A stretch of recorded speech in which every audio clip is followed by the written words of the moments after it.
Hello, world. Live from Niagara Falls. It's Mr. Flichter Show, Saturday night. I can't help it because I'm going live on Saturday. Anyways, roll the intro.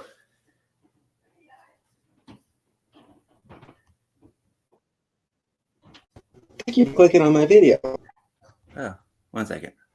Pause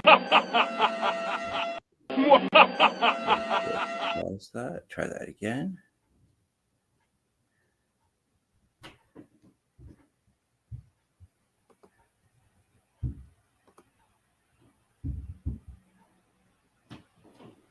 Okay, here we go.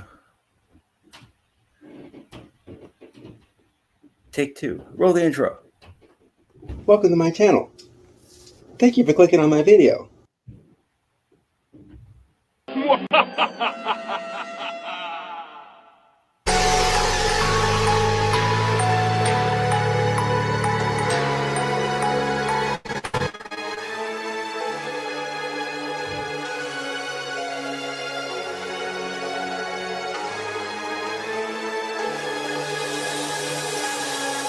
Hello, world. I'm Chris Maitini, aka Mr. Flickster. Mr. Flickster.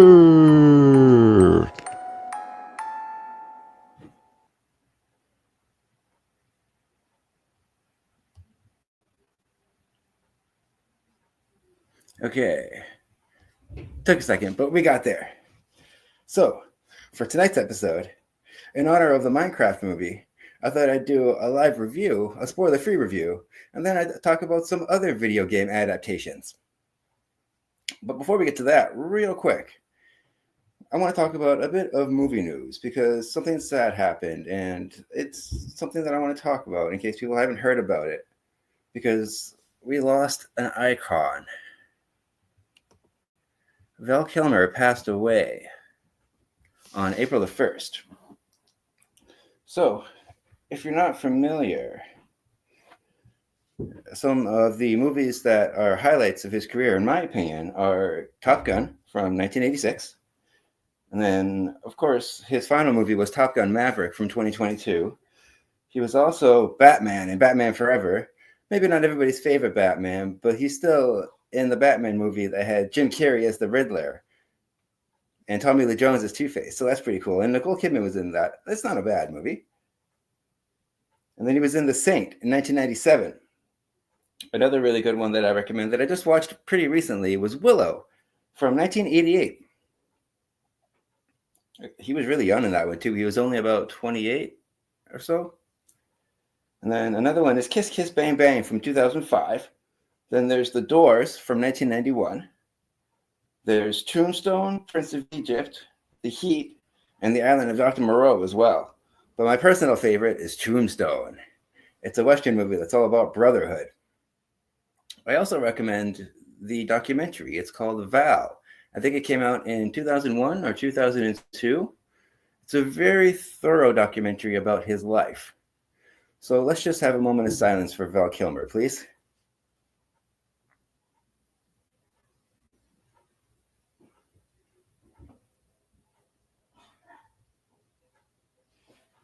Thank you.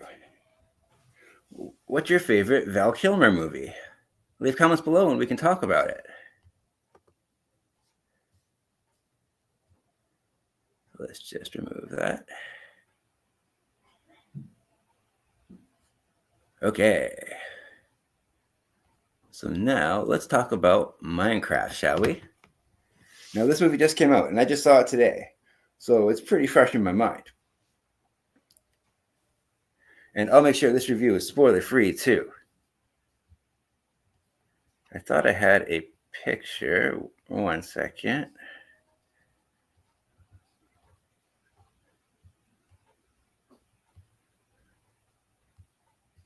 Okay, no picture. That's okay. So I got some notes here. So I'm not going to walk through like the whole plot or anything like that. I don't want to give anything away. But here's the synopsis according to IMDb. Four misfits are suddenly pulled through a mysterious portal into a bizarre cubic wonderland that thrives on imagination. To get back home, they'll have to master this world while embarking on a quest with an unexpected certain crafter. So, the game was released in 2011, and I'll be honest, I never played the Minecraft games, so I don't really have any experience with them. So I'm coming at this from an outside perspective. It actually made me want to play the games, so that says a lot too. I took that into consideration. It was directed by Jared Hess, and I gotta say, the CGI was very impressive. Even though it's all cubes and everything, the way that they did it is very unique. Oh, we have some comments here. My sister has joined us. Let's just put this up here. There we go. Look at me learning the system. She goes, howdy, bro. She goes, I agree. Love Widow. Yeah, we used to watch that a lot growing up. That was one of those movies that we just couldn't get enough of. And that's something I'm going to touch on a little bit later, too, because they don't really make those epic fantasy adventure movies like they used to anymore. So if you haven't seen Willow, it's streaming on Disney Plus. I highly recommend that one. And then Sabrina says, Top Gun Maverick, and Willow are my favorite Val Kilmer movies. May he rest in peace. Yeah, I have to agree. It was so cool and such a surprise, too, that Val Kilmer showed up in Top Gun Maverick, because I wasn't really expected him to, but they kept referring to his character. And then when he does show up, it's just that much more not surprising. Well, yeah, surprising too, but I'll try to think of a different word. But we'll just stick with surprising. That was great. Yeah, exactly, Beth. Like legend. I believe that was the first Tom Cruise movie. Like Tom Cruise's first movie.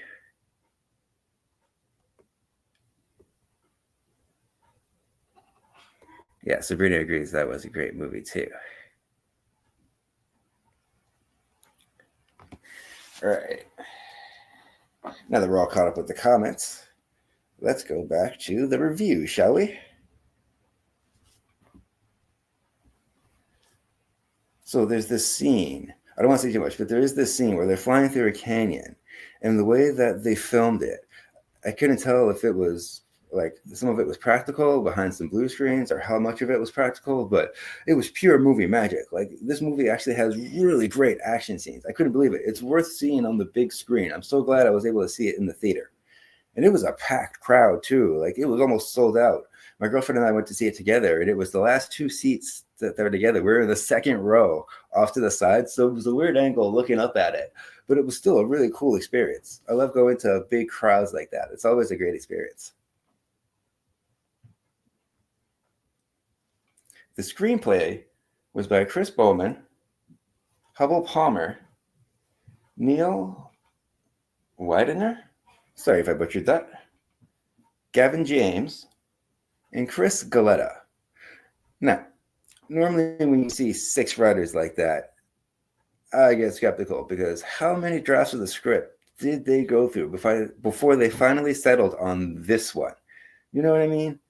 It always makes me nervous whenever I see six writers or even like four writers when it comes to movies. But I have to admit, the story's simple, yes, but it's pretty solid. I actually do like how it's a simple premise. Basically, they have this magical object, and you have to protect this from this evil person, or else the world's going to end. Very simple, good versus evil concept. You know, that's what I mean. That's what I like about this. It has that classic fantasy movie feel. By keeping by keeping the premise simple, it leaves room for the characters and it leaves room for the action to just kind of naturally happen. Granted, most of the characters are underdeveloped except for Steve, and then there was this kid, I forget his name, but he was a great actor too. But aside from that, the main point of the movie is to have fun in this world, and I think they accomplished that.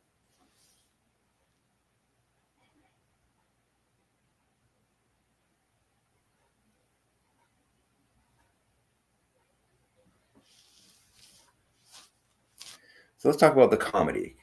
Because while it is funny, the comedy is pretty hit and miss. There's times where you could tell they were trying really hard for a laugh and it felt really manufactured and it just fell flat. Like there was crickets in the audience. But then there's other times where they would just say something and the audience roared with laughter. So I think it is a funny movie, but I think it could have used some more punch ups. It makes me wonder, why was there so many writers? Just think about that.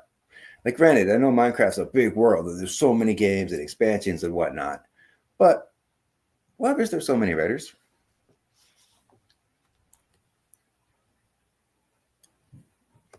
Let's go to the comments real quick, just so I can stay on top of it. Sabrina says, it was a good movie. I recommend people see it. Yeah, we had a blast. And then my sister says, yes, the simple premise worked, and I really appreciated how they tried to give it multiple meanings for the underlying storylines. Yeah. I do have some of the issues with the storylines, though. For example, again, I don't want to say too much, but something big happens in the beginning, and there's no real resolution to that big conflict that happens. Like the main reason why the two kids go into the Minecraft world is never resolved. And then I'm also not too sure why the Jason Momoa character is in the movie.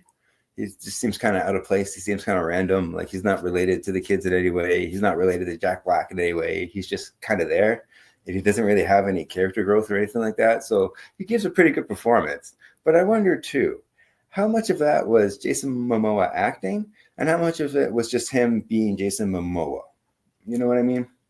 Some actors, when they have these roles, are they really acting or is that just who they are? You get that a lot from like Jeff Goldblum. Sometimes you can get that from like Jackie Chan because he's kind of goofy. You get that from like Matthew Lillard because he's got this like goofy personality. So it just makes you question. Tom Cruise is like that too, actually, just to, thinking about it. And The Rock. A lot of times they play the same character and it's not even like a fictional character. It's just them. And then something else I had a problem with. There was a subplot with Jennifer Coolidge that just felt really random. Because again, it just goes off in one direction and then there's no real resolution for it. There's kind of touch on it here and there, but it has nothing to do with the original plot. And I thought, okay, how is this going to tie back to what's going on with the main plot? And it doesn't. So you have plots A, B, and C, but B and C don't end up really mattering. So it's just something I noticed, something that kind of bothered me.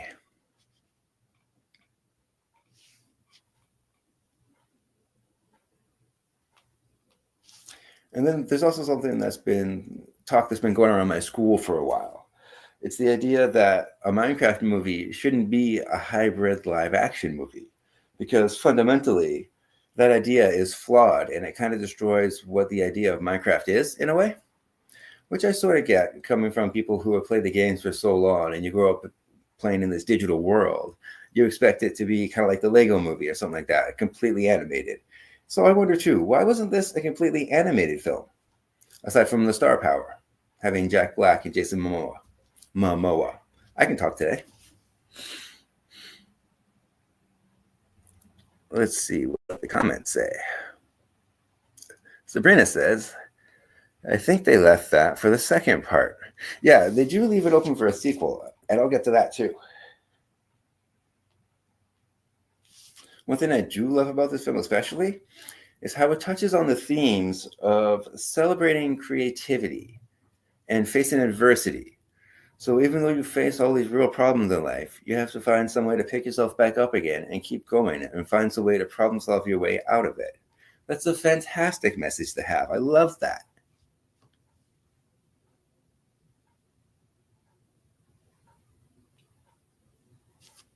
I should note too that after the film was done, the audience that I was sitting with roared with applause for a couple minutes. Like it was a long, not a stand ovation, but it was a long applause. Like people loved it.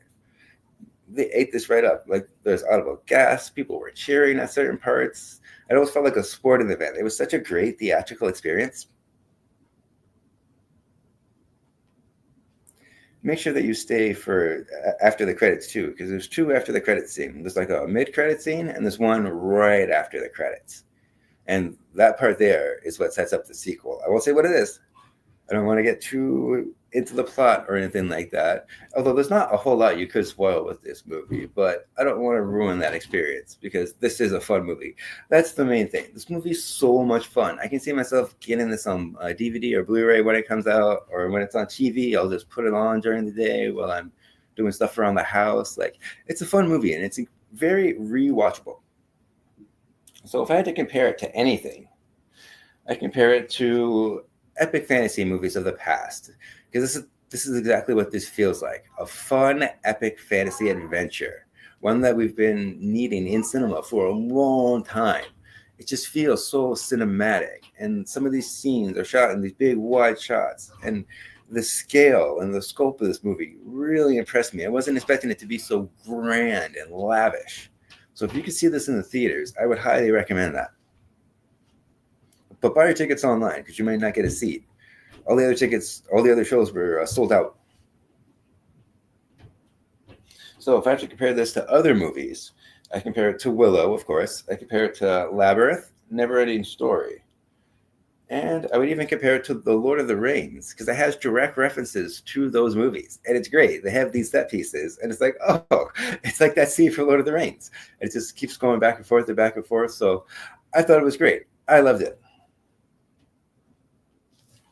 So my official grade for the Minecraft movie 2025 is a large popcorn.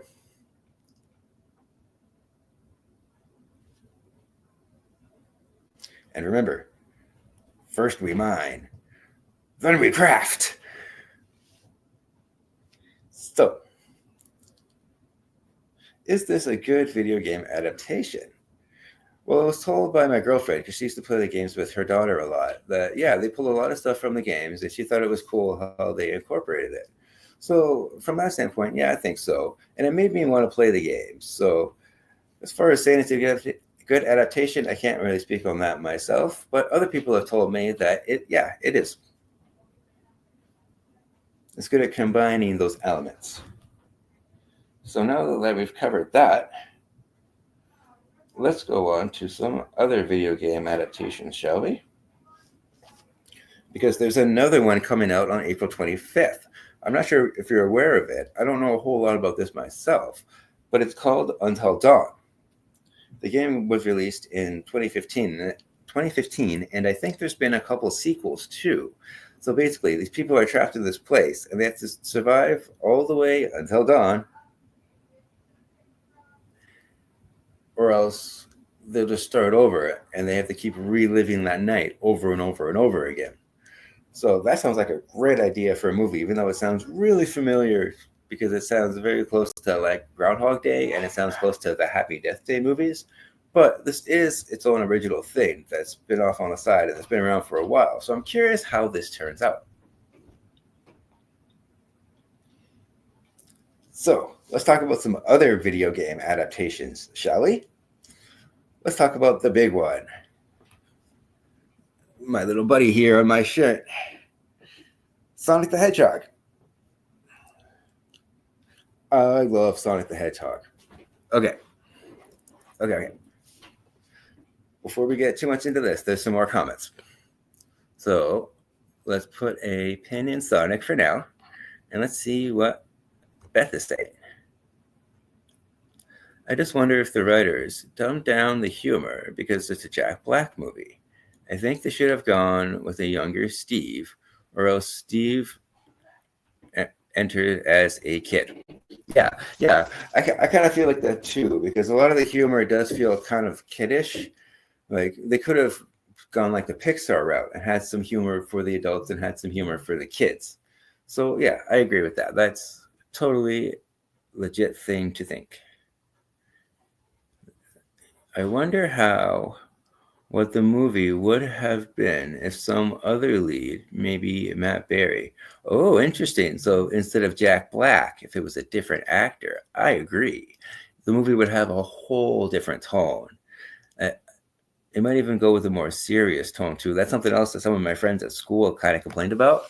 They were hoping the movie would have more of a serious tone, have like a dark fantasy adventure movie, kind of like the Zelda games or something like that. Or someone old stumbled in like Martin Short and was completely clueless about everything and had to figure it out before the peeps stumbled in. Oh, that would have been a cool idea too.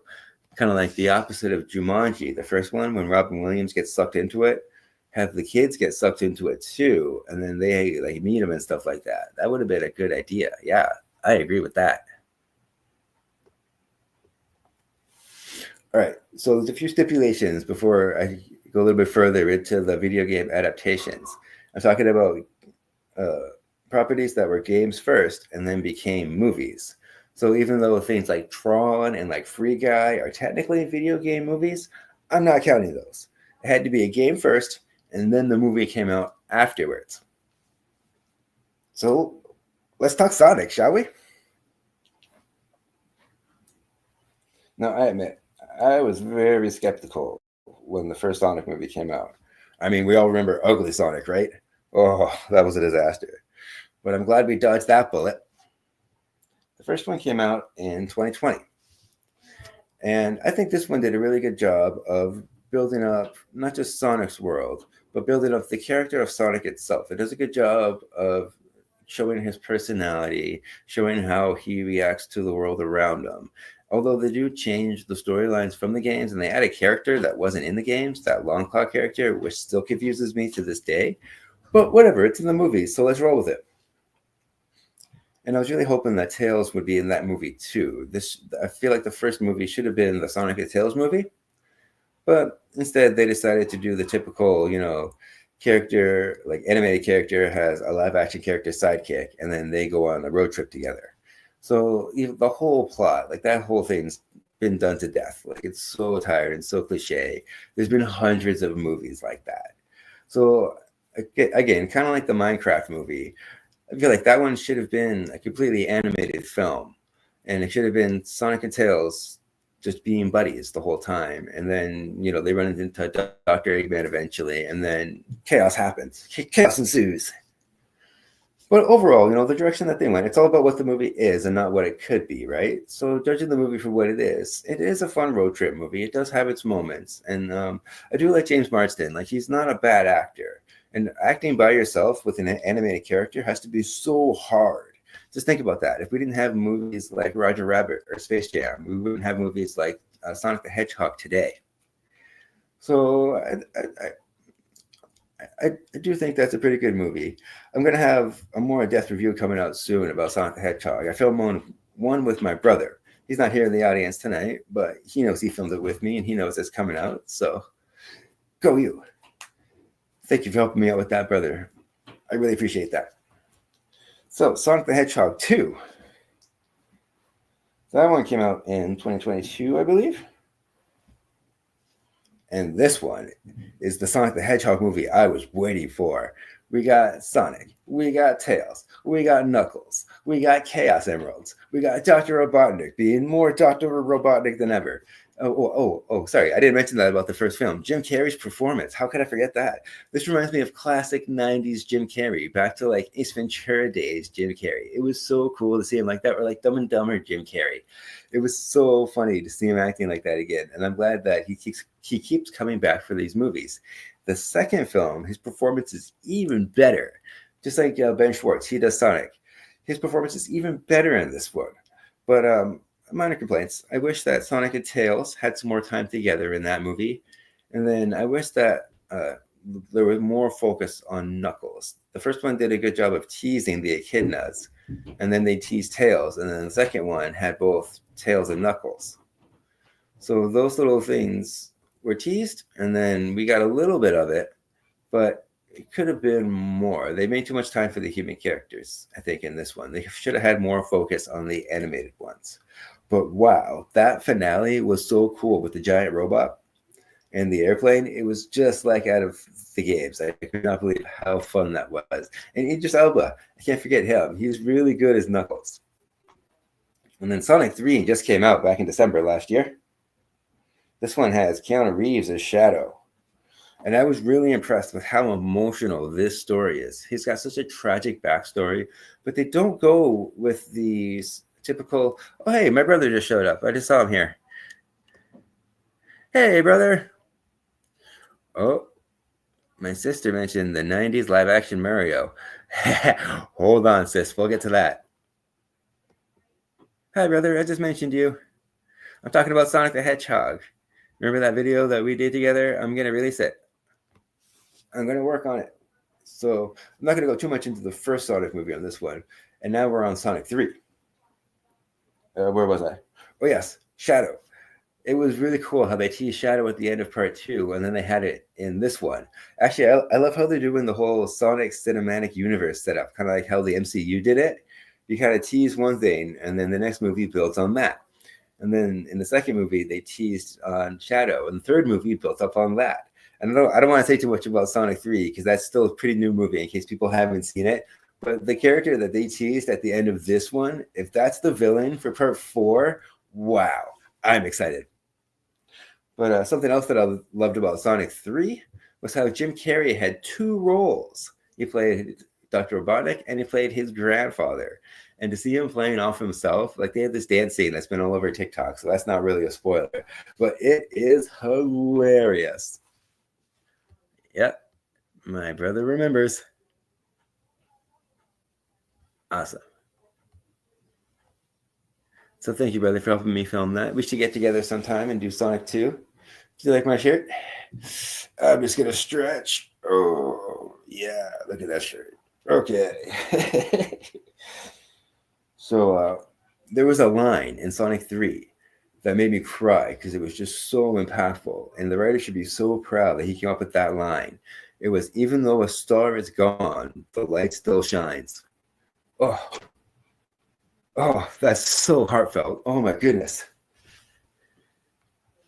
And that final battle scene, that last half an hour, oh wow.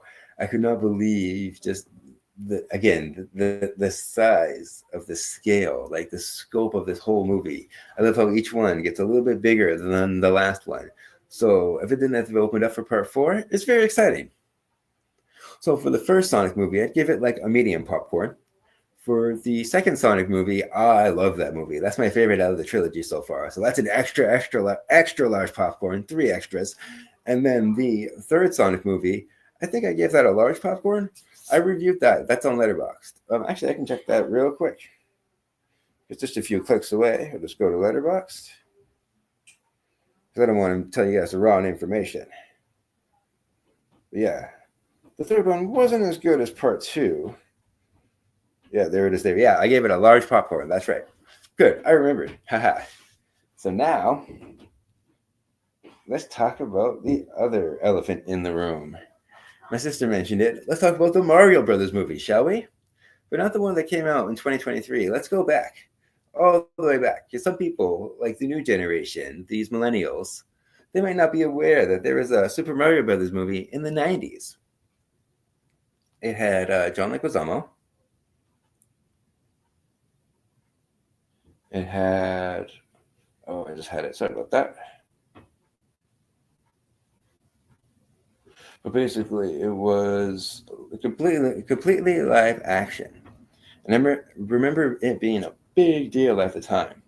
Oh, and here's a fun fact for you. The Super Mario Brothers movie was the first live action video game movie adaptation. But it had Bob Hoskins. And I'm just trying to remember the villain's name. It's so embarrassing. I should know it. So one more second, and I'll get that. Dennis Hopper. Oh, I couldn't get there on my own. Dennis Hopper. Yeah. But yeah, he plays Koopa. And then John Leguizamo is Luigi, and Bob Hoskins plays Mario. Now, the thing about this is it is nothing like the games at all. I remember this is the first movie that I watched when I was a kid, and I was very confused, and I was very disappointed.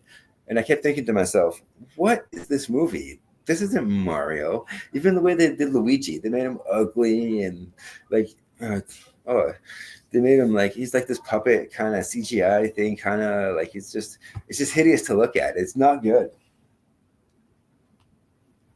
Oh, we got some more comments. Jim Carrey was great. I was surprised who voiced Shadow. Yeah, Keanu Reeves does such a good job voicing Shadow. Oh, and he likes my shirt. Thank you very much. I had to dress for the occasion. It's video game adaptation night. So if you missed my review for Minecraft, you can just go back a little bit. The first like 20 minutes or so was my Minecraft review. But my overall grade was a large popcorn. Oh, my sister has something to say about Sonic. So before I talk about Mario a little bit more, let's go back. Yes, I think I was sorry.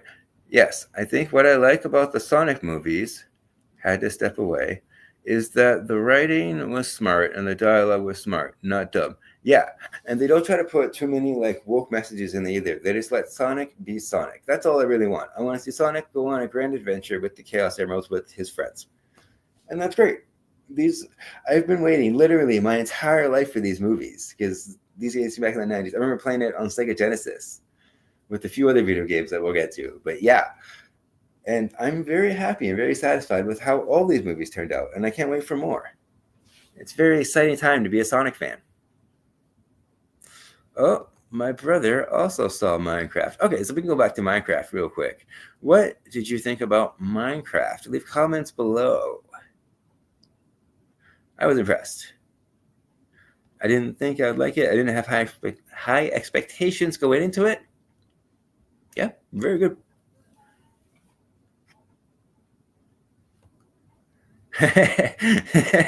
My sister says they need to have a Sonic cameo in the next Mario Brothers movie. Yeah. Okay, so I talked about the live action one a little bit. Oh, wait, before I move on, the Goombas. What is with the Goombas in that movie? They look nothing like what they are in the games. And that whole dancing scene, oh, there's a lot of very questionable choices. So, unfortunately, even though it is like movie history, I would have to give the Super Mario Brothers movie, the original one, a small popcorn. So let's move on to the 2023 one, shall we? I got a list here. I got a list of about 20 movies here. I might not get to them all. I'll just kind of pick and choose which ones. And then there's a certain director that I want to talk about too toward the end, because most of his movies are video game adaptations, but he's considered one of the worst directors of all time by critics. If you can guess who he is, leave comments below. So the Sonic animated movie, the way that I think Minecraft should have been done, and Sonic for that matter. Well, all video game movies should be animated for that matter. But anyways, not the point. That could actually be debated. Sorry, I got distracted by my brother's comment. Sega.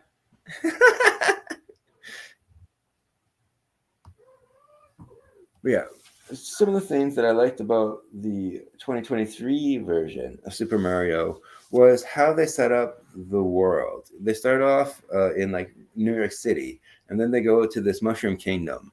But not just that. I feel like they're trying to set up like a Mario cinematic universe, because if you think about it, they have that scene in Donkey Kong's kingdom, in his palace, where they're looking at the map, and it has all these other worlds. So it wouldn't surprise me, Beth, if they had a Sonic cameo in the next Mario movie, because I think they also announced a Donkey Kong movie, but don't quote me on that. I just thought I heard that somewhere.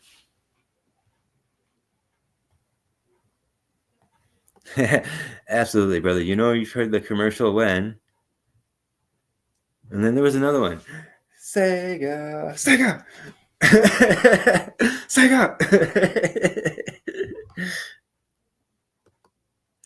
But I really liked how the animation looks in the Super Mario Bros. Movie. In the theater, it was gorgeous. The colors were so vibrant. The way the characters move is very fluid. Usually in animation, you get either like the bouncy characters or like the really rapid moving characters, or you get like the flailing arm characters. But no. It's not like that. They actually like slow down and they actually move. Like, no, I don't want to say how people would do it because it's kind of like cartoons, but it really did remind me of the 90s Super Mario Brothers cartoon. There was a couple of them, and it was very similar to that. So I thought that was pretty cool. A couple things I didn't like the voice cast. The voice cast drove me nuts. I didn't like Chris Pratt as Mario. I didn't like Michael Day as Luigi. I didn't like Jack Black as Bowser. I heard too much Jack Black in his voice. He didn't sound Bowser-y enough, or like too much like a dragon to me. All I could picture when he spoke was a very mad Po from Kung Fu Panda. So I found that very distracting. So some scenes were pretty cool though. Like I did like the Mario Kart scene, how they did the Rainbow Bridge. That was so cool. And then the blue shell moment, my audience roared with laughter when that happened. That was such one of those thrilling moments where you don't really know what's going to happen, and then all of a sudden, boom, it happens, and everyone's just captivated by it. There's a few moments like that. Like there's even a Smash Brothers scene where Mario fights Donkey Kong, and the way they incorporate all the different things from all the different Mario games is really cool. Because with games like Sonic and games like Mario, and even Minecraft for that matter, that's kind of the route that you have to go. You have the character go into the world, and they have to learn things as the audience is learning them. Therefore, nothing feels like it's being spoon fed to people that already know the world. Like they see things like Goombas, and they see like the turtles, and they see all these different elements from Mario, and they get it. But people that aren't familiar have to be introduced in a way that isn't too, like Beth was saying, has to be too dumbed down for the Minecraft movie. But I did like a lot of what they did. I have my little co-star here. Sorry, I got distracted. This is Ursula. Oh, okay, she doesn't want to sit. That was Ursula. Maybe she'll come back. I also I didn't really like Seth Rogen as King Kong. I'm sorry, not King Kong. Donkey Kong. I knew I was going to do that eventually. I was trying so hard not to say King Kong. Damn it, it happened. Anyways, moving on.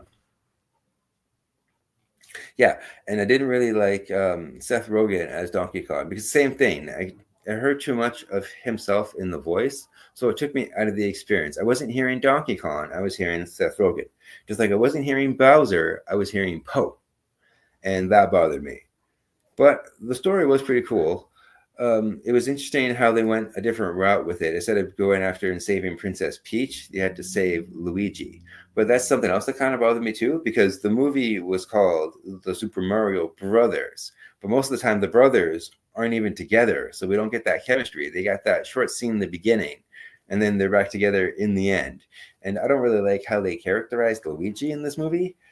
They made him too much of a coward, in my opinion. Like he's a lot braver than that. There's a lot of times where, especially in the show, and well, in that other movie too, Luigi really steps up. Like he's got a few of his own games too, so he can hold his own. Like I don't think they treated Luigi with much respect in that one.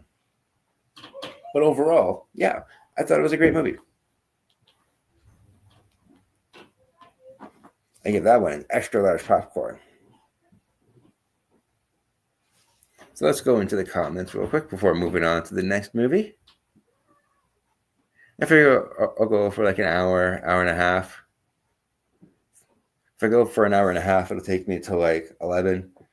Because honestly, I don't want to miss Saturday Night Live later. My sister says Universal knows how to run a business, buying the rights and right away planning, building epic universe. Yeah, I have to agree with that. It seems like that's what they're doing with a lot of their movies. Because, yeah, there's even that Nintendo mini park now, which looks really cool. Hope I can visit that one day. So the next movie I want to talk about is another big one. Five Nights at Freddy's. This came out in 2023, and there's a ton of Five Nights at Freddy's games. This is huge, and there's a lot of stuff to cover. So if you're interested, I'm not going to go too much into Five Nights at Freddy's because I do have a video about it on my channel. So if you're interested, it's there if you want to go see it. But I will go over a few things here. I'm just really confused on why they went with the story that they did. Because it kind of contradicts itself if you think about it. The whole time, Mike is trying to get his little brother back, and he feels so bad for neglecting his little brother. But meanwhile, the whole movie, he's neglecting his little sister. And because of that, she gets put into danger with these animatronics. Like, it doesn't make any sense. And something else that really bothers me is most of the movie is dream sequences in a forest. I'm sorry, how many Five Nights at Freddy's games take place in a forest? Let me think. Oh, yeah, 0. And how many take place in a pizza place? Oh, all of them. Only all of them, except for one. Like part 4, I don't think takes place. Well, actually, it has scenes in it. So, yeah, there you go. Yeah, I've played the Five Nights at Freddy's games. Like, I know what happens. I know the lore. they just take things and they take random stuff and put it in there and try to cram it on the one movie. So I'm very curious how Five Nights at Freddy's 2 is going to be, because that's coming out in December, I think. They just dropped a trailer for that. So that's on YouTube too. If you haven't seen that yet, I recommend it. It's very interesting, because something else that they could have totally taken advantage of was jump scares. This is the one movie where they could have put as many jump scares as they could. If people complained about it, they'd be like, well, we're Five Nights at Freddy's. Like, what did you expect? Of course we're going to have jump scares. There's hardly any jump scares in this. And there's hardly any suspenseful moments. There's the one scene where the people try to break in, but the whole movie should have been like that. Like, I don't understand. A lot of the choices were just very, very poor choices, if you ask me. And it really confusing too, because the creator of the games was very hands-on with this movie, and he approved everything that happened. So I'm just kind of confused on why they decided to go with this direction. You know what I mean? But I do like Matthew Lillard as the villain. He was fantastic in the role. So let's go to the comments for a second. So my grade for Five Nights at Freddy's, small popcorn. I was very disappointed with that film. Ricky says, the FNAF movie was kind of crazy, but I liked it. Okay, what'd you like about it? Beth hasn't seen FNAF yet, but heard mixed things. Oh yeah, it made a lot of money. It's already been greenlit. The sequel's coming out December. Trailer's out. It's happening. It did have great marketing. It's one of those times where the trailer, and the poster for that matter, were better than the movie. So the next one I want to talk about, one of my personal favorites. It gets a lot of hate, but Resident Evil. I'm talking about the live action ones, although some animated ones did come out too that were more closely related to the games. And a lot of those are on Netflix. So if you haven't seen those, I recommend those. Those are great. But the live action ones, those came out between 2002 and 2016. There's 6 of them.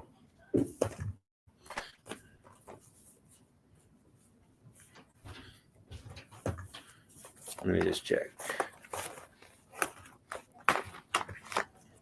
Yeah, sorry, I had a stack of DVDs here and I forgot to use them. Yeah, there's 6 movies.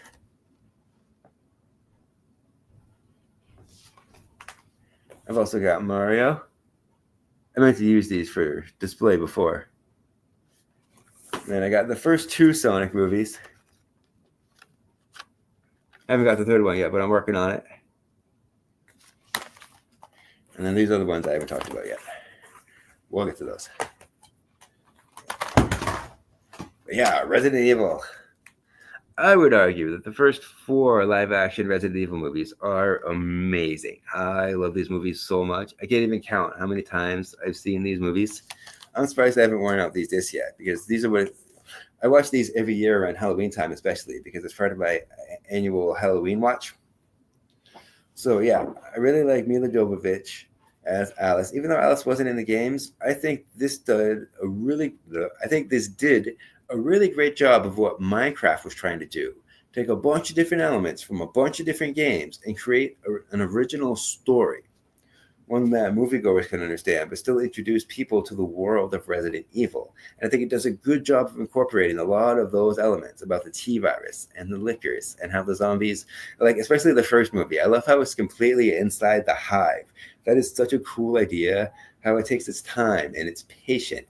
And it just naturally builds up, and the situation gets worse and worse and worse until the final conclusion.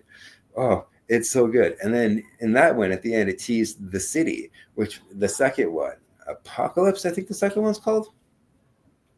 It's right in front of me. I don't have to guess. Yeah, Apocalypse. That's really cool how they show Raccoon City, the aftermath of what happened in the first one. This does what a good sequel should do. It took everything we loved about that first movie and build on it, because you get introduced to these new characters. Some of them are in the games, like Jill Valentine. And then you get introduced to Raccoon City.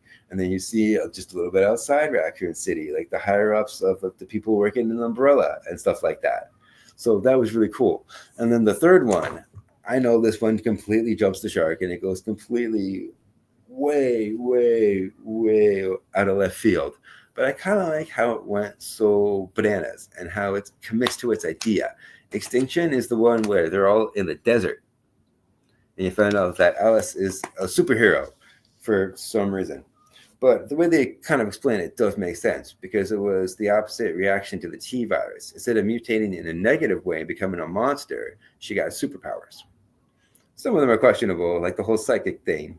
But again, the action in the third one is so over the top and it's just so much fun. Like, I can't get enough of it. The third one gets a lot of hate, but I love part three. But the fourth one, that's my favorite.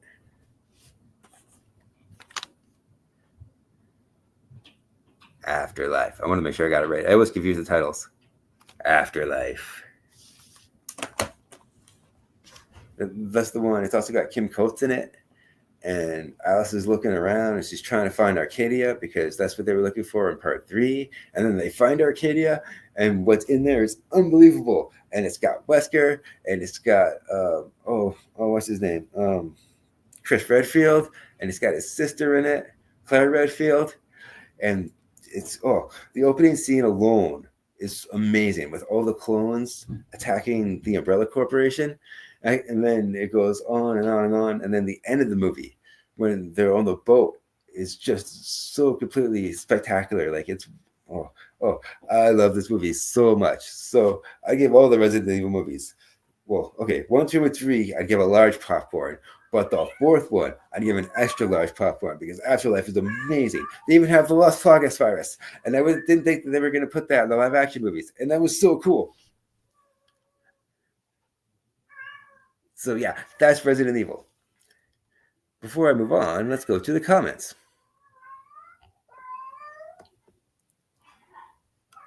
And I'm going to get a drink of water real quick. I've been talking a while.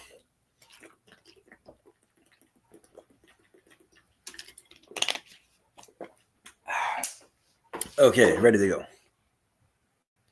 Now that my whistle has been wetted. Did I say that right? I'm going with it. Okay, Rick says, I liked how he was struggling with his demons.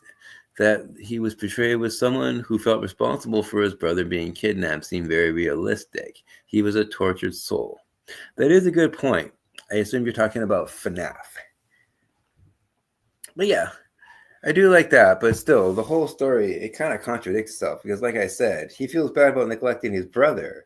But the whole movie, he's neglecting his sister.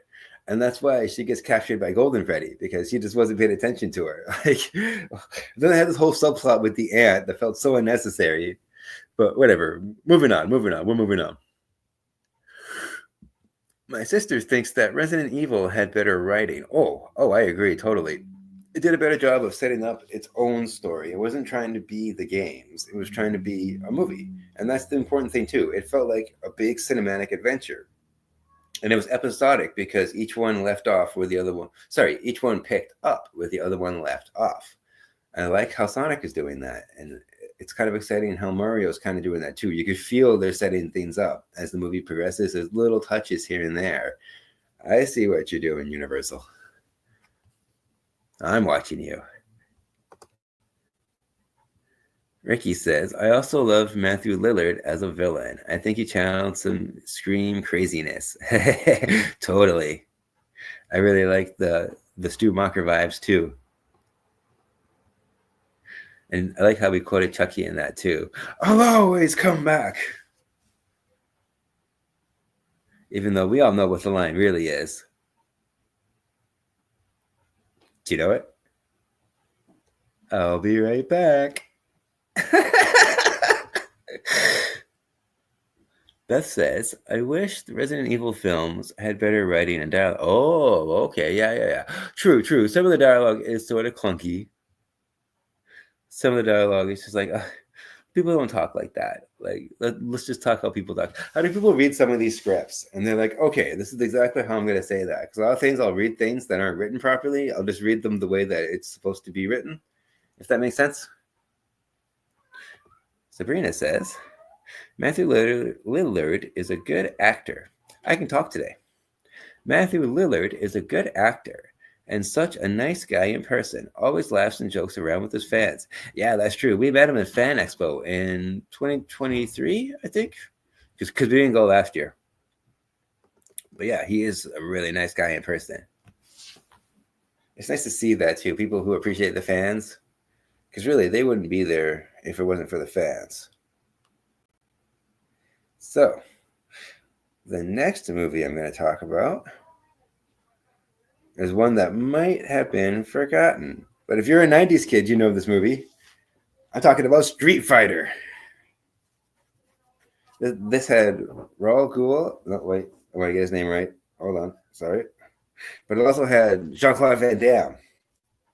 And while this isn't like the most faithful adaptation, I would say, this is another one that it's so bad that it's good. Like, this is one of those so bad it's good movies. And it has a lot of the characters from the games. It does incorporate a lot from the games. I always get his name wrong. Yeah, Raul Julia. Oh, I did get it wrong. Good thing I looked it up. He also played Gomez in the Addams Family. But anyways, we're talking Street Fighter. General Bison basically trying to take over the world. So Colonel Guile and his crew are trying to save it. It started off with a fighting game. So this movie, it does a good job of setting up that world, and it sets up why certain people would fight each other. Excuse me, sorry, really dry. Okay. But it is a lot of fun to see the characters in live action. And little did you know, you may not have realized it, but there was a spin-off movie for Street Fighter. It was called The Legend of Chun-Li, and it came out in 2009. I haven't seen that movie. I only discovered it when I was doing my research for this video. But hey, maybe one day I'll watch it.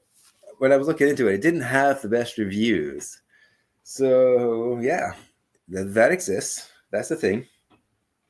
You can watch that if you want to. But as for the original Street Fighter, sorry, I got distracted. Ugh. My little co-host is here, Ursula. Oh, she doesn't want to sit on my lap, though. She wants to sit next to me. That's fine. But what I like about the Street Fighter movie is you can tell how much fun the actors are having playing these roles. When people talk about this movie, a lot of times they talk about Raul Julia's performance. And he's got a quote in this movie that I love. And I keep going back to it because it's such a great quote. He goes, "When Bison came to your country, it was the most devastating life." Well, I'm paraphrasing, but it was the most devastating day for you. But for me, it was Tuesday. I love that line. That says so much about Bison.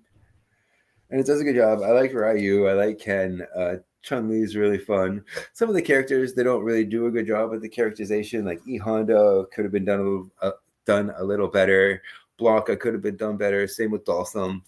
But yeah, overall, like I thought this was a very fun film. And I remember going to see this in theaters when I was a kid. And I remember loving it. Like I love this movie. This is one that I just don't get tired of. And so many people badmouth it, and I don't understand. So I guess this is the guilty pleasure for me. Like one of the ones people love to hate, but I hate to hate it, if that makes sense. Yeah, we'll go with that. I just love the fight scenes. The fight scenes, the way they're staged are really cool. Like the scene with Vega in the cage, seeing Ryu fight is really cool. And then the way Chun-Li does her spinning kick is really cool. I don't like how they treated Honda. He was Hawaiian in the movie. He's supposed to be Japanese in the games. But whatever. Even the game doesn't really have that clear a story, like why they're fighting in the first place or why they're having this tournament. But I love it. So I gave Street Fighter a large popcorn, which is a good segue for my next video game adaptation. If you know anything about me at all, then you would know this is probably one of my favorite video game adaptations. And that one would be Mortal Kombat. I had to. Yes, Mortal Kombat. Not the 2021 version that came out a couple years ago. No. I'll get to that one. I'm talking about the one that came out in the 90s. Where's the year? There it is. 1995, the original Mortal Kombat movie. But before I get into that, I'm going to go back to the comments real quick because there's a few more comments here, and then we'll talk about Mortal Kombat.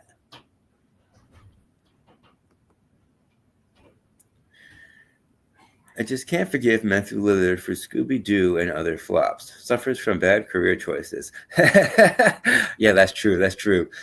Although I do kind of like how he did Shaggy and Scooby-Doo. That was pretty cool. I do know what you mean, though. Some of these actors make these career choices, and you wonder why they did it, aside from paying the bills.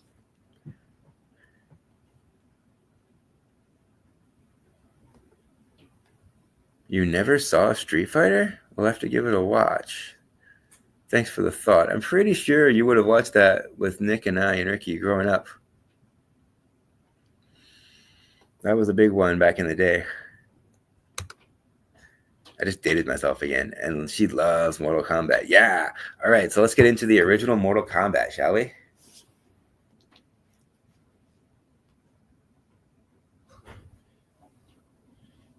No, the thing that is really cool about this one is how they set up the tournament.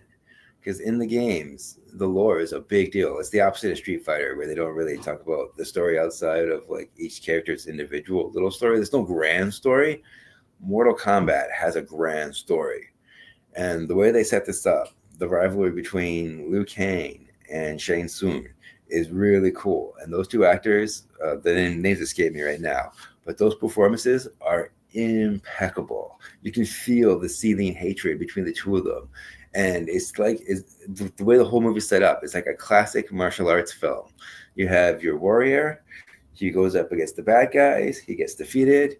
He has to learn about himself, and he must overcome. Classic martial arts story, and they apply it so well here. And the characters, they do such a good job characterizing each of the individuals that are from the games. I mean, we got Johnny Cage, we got Sonya Blade, Goro's in this movie, and he looks kind of funny by today's standards. But if you think about all the work that went into the puppetry, I think it took like 8 people to work the arms and the mouth and the eyes on this Goro animatronic. It's amazing that the lengths that they went through in order to make this movie happen.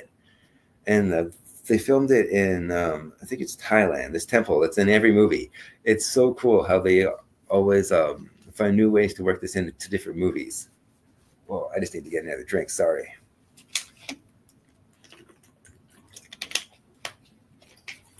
And then, of course, you have Raiden, played by Christopher Lambert. He's so good as the character. I get a thrill every time I see him in that role. No matter what, he always makes me laugh. Just thinking about it now. Like when the guards approach them all and he puts up his finger, he's like, ah, ah, ah. Or the way when he first meets Liu Kang and he's like, something about, if you're a god, then strike me down. And then Liu Kang attacks him. And then he flips him around and throws him down on the ground. It's awesome. And that's another thing, the choreography. The fight scenes in this are so cool. They're so fast paced, but they're shot a little bit further back in these nice wide shots. So you can see all the action very clearly. A lot of times in modern movies, they do a lot of close ups and there's a lot of rapid editing. So it's hard to tell what's going on. That doesn't happen here. So this movie's fantastic. Let's go to the comments real quick. Ricky says, Mortal Kombat movie from the 90s was the bomb. And that's back when people said the bomb. Yeah, I like your style. That's fly. Absolutely awesome. It was just cheesy enough to be entertaining, and it was action-packed enough where I could actually love the movie. Yeah. I remember seeing this in the theaters when I was a kid, and each time a different character came up on the screen, I shouted that out loud. I was like, Sub-Zero! Scorpion! The way they did Scorpion in this movie is amazing. That's my favorite part, the Johnny Cage Scorpion fight in the woods. Wow. Again, by today's standards, the little like spear beast thing might not look as good by today's standards, but the fight scene is amazing. And then they even do like the whole toasty thing when they do that scene in hell. Scorpion doesn't have a big part in this movie like he does in the new one, but I'll get to that. Hold on a second. But still, I think they really did justice to the Scorpion character in this movie more than that movie. But before we get to the awful 2021 remake, there was a movie that was even worse that came out in between those. There's 3 Mortal Kombat movies, and people might have forgot about the second one because it was terrible. I'm just pulling up the year. It was called Mortal Kombat Annihilation. Does anybody remember that? Anyone at all? When did that come out? That came out in 1997. So this was 2 years after the original. And I remember because I lived all over the place, and we were living in California at the time when Mortal Kombat came out. But when the second one came out, we were living in Ohio. So I was really looking forward to a new Mortal Kombat movie because I was kind of sad. We had just moved and stuff like that. I was looking for a pick-me-up. And then this is another one of those movies, kind of like Mario. I was like, what is going on here? What is this movie? Like, I was so disappointed when this movie came out. Even though they do incorporate a lot more characters from some of the other games. Like, they have Cyrax, they had Melina, they had Shiva, I think her name was. They had Rain, briefly. They had Jax. But I don't know what happened with this movie. Like, did they not like have a script approved at first, or did they not like have the budget like they did? Because it even picks up where the first one leaves off, and I thought that was such a cool ending.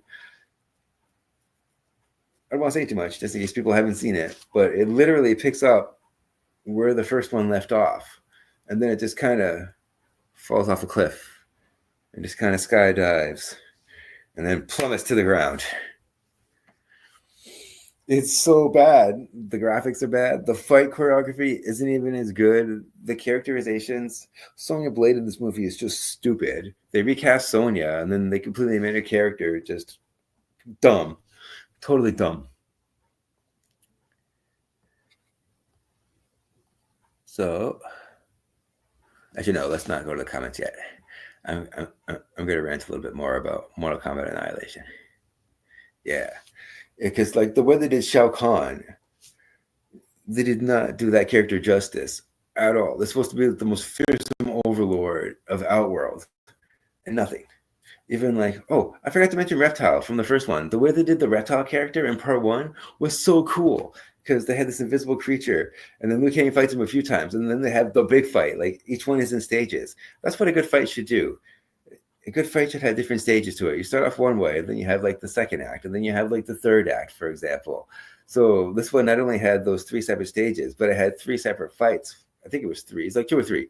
But yeah, with Reptile. And then you finally see the big showdown with Reptile, and it's one of the best fights in there. I'd say, yeah, aside from like the Scorpion fight, that's one of the best fights, Reptile. And then the Goro fight between him and Johnny Cage. Those are my top 3 fights from that movie. Those are awesome. But the way they did the characters, like Cyrax, that was one of my favorite characters from Mortal Kombat 3, the game.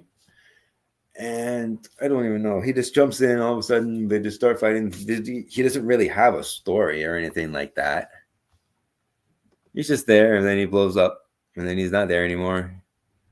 They have this weird story about the different tattoos on these characters. I don't know what that's about.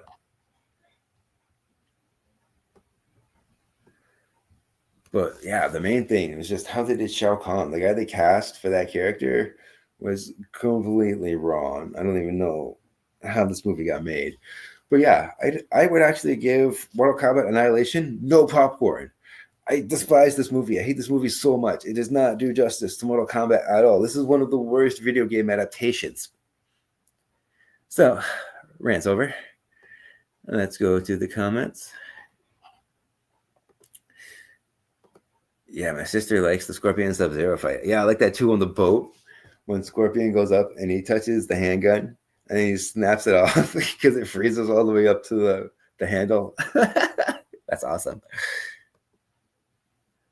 I'm fairly certain I'm the one who took you to see Mortal Kombat in the theater. Yes, you were, brother. And I'm pretty sure we saw it again later at the Dollar Theater. Correct me if I'm wrong. I do not remember Mortal Kombat Annihilation. Don't worry, no one does. It is awful. And the acting is terrible. So if you want to sit down, you can play a drinking game. How many bad acting choices are there? And how many times is Shao Kahn just terrible? Not in a good way. I think I remember we went as a family at Christmas. I have a distinct memory of being mom and dad bought popcorn and we only had like one handful. You know what? You might be right. I'm going to check the release date for the original Mortal Kombat to see when it was in theaters because I have no idea. That's actually interesting. Wow. I don't have that memory, but I'm glad that you do. That's really cool. So, Mortal Kombat. Search.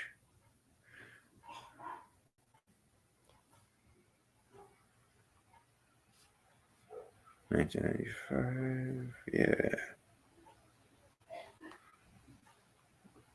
It doesn't say. So hold on. Let me just try Wikipedia real quick because I would have the day.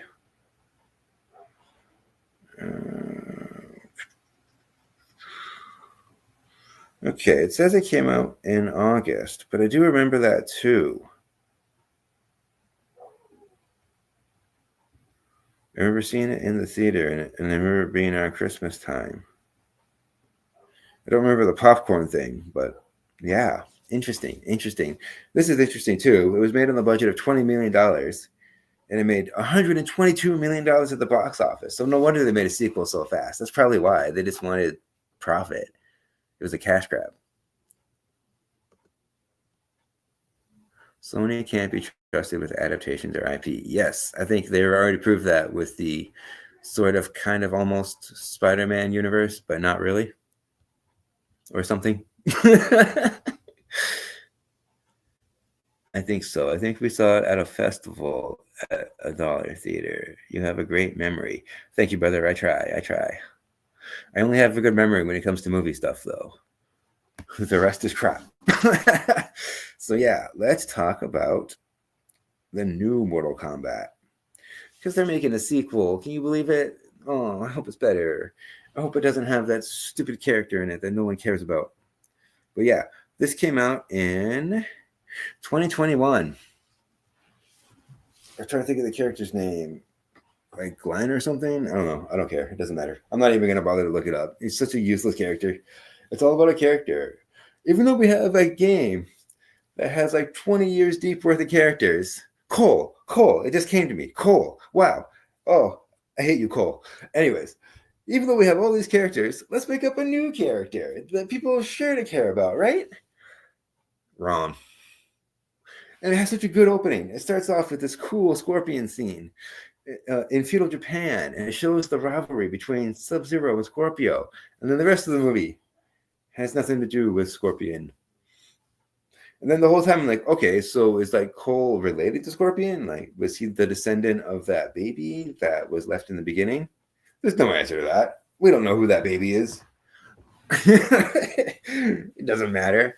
And the worst part about that movie is there's no tournament. The whole Mortal Kombat movie is all about avoiding the tournament. Why? The way that the characters are used in this one is not very good either. I mean, the way Goro is just a henchman. He doesn't even have like a speaking role, and he gets knocked out after one fight. Like we don't even really get to know that character very much. We get teased with Scorpion. We see Sub-Zero a little bit. They treat him as like a horror villain in this, but he's kind of like Jason Voorhees. He doesn't talk a lot, which is kind of like how the Sub-Zero character was anyways. But still, all these characters have like rich backstories. So to just completely tear that out of it and have a tournament movie, not about a tournament, trying to avoid this tournament, and you brought back the stupid tattoo idea that you brought that you had in Annihilation. I don't understand that. There's just so many choices. Like the whole, I don't even understand the mana or whatever, like the chi thing that they're trying to do. Like you have to find your superpower. But then you had the thing with Jax. Do you remember? Like he had his little robot arms, and then he got a superpower, and he had big robot arms. But what if he didn't have those robot arms? Would his arms just get bigger, like Popeye? Like how does this work exactly? Why can't you just have a tournament fight? Granted, I did like the fatalities. This is the first R-rated Mortal Kombat movie, and that's what this movie needs. It needs to be a hardcore R. Let's get the gore. Let's get the violence. Let's get these cutscenes. Let's get in there. Let's get close-ups of it. Let's go. Let's have better choreography too, because there's only like one or two standout fight scenes. Again, the reptile fight. That was really cool. I like how they treat Reptile in this. I did like the Kano character. Kano was really funny. Like, that's how the character should be. Someone that they kind of love to hate, but you know, he's kind of a wild card too. You don't really know what direction. And I was surprised they had Cabal in this. Cabal was one of my favorite characters from Mortal Kombat 3. He's got a pretty significant role. And I like how they did his powers, that tornado spinny thing when he runs around, and he had those hook sword things. That was really cool. So, you know, and there's a few Sub-Zero scenes, like that fight when he breaks the shotgun and he breaks Jax's arms. Like, that was really cool. There's a few things going for this movie, but overall, I have to give the new Mortal Kombat a small popcorn. It was even in my video. The first video I did, I talked about the worst movies of 2021, and it was in there. So if you want to hear more about the new Mortal Kombat, I have another video about it. Let's move on, shall we? We're at like an hour and 10 minutes. Yeah, I'll do a few more video game adaptations. I want to talk about one that came out in 2018, because the game came out in the 90s, and I remember playing this game in the arcade when arcades were a thing. I'm just looking up when the game came out. I should have did that before. But the movie is called Rampage. It came out in 2018. It had The Rock. Do you remember that movie? Did you know that that was based off of a video game? It was. Oh my gosh, I can't type. Rampage video game. Thank you very much. Okay. Yeah, okay. Wow. The game came out in 1986, so I was 1 year old.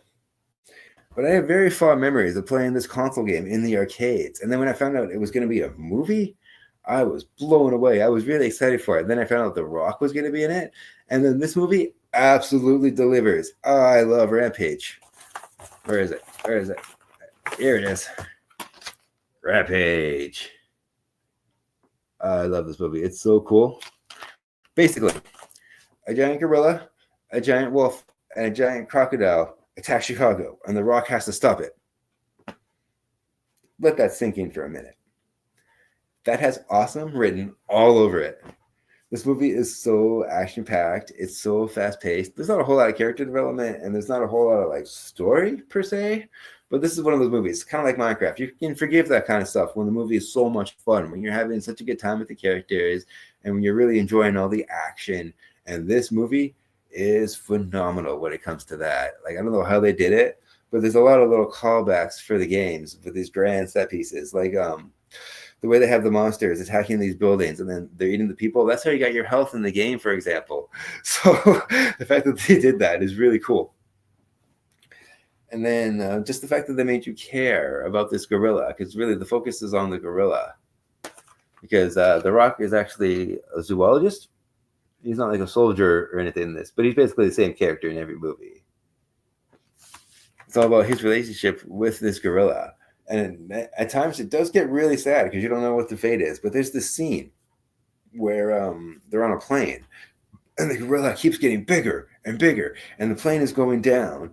It's just such a phenomenal scene. I don't know how they shot it. And then toward the end, the grand finale, again, I don't want to say too much about these movies because I don't want to spoil it, but they have all three of the monsters battling through the city, and it's so cool the way they do it.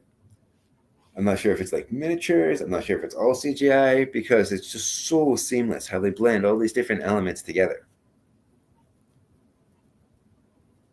So yeah, if you haven't seen Rampage, I really recommend Rampage. I give Rampage a large popcorn.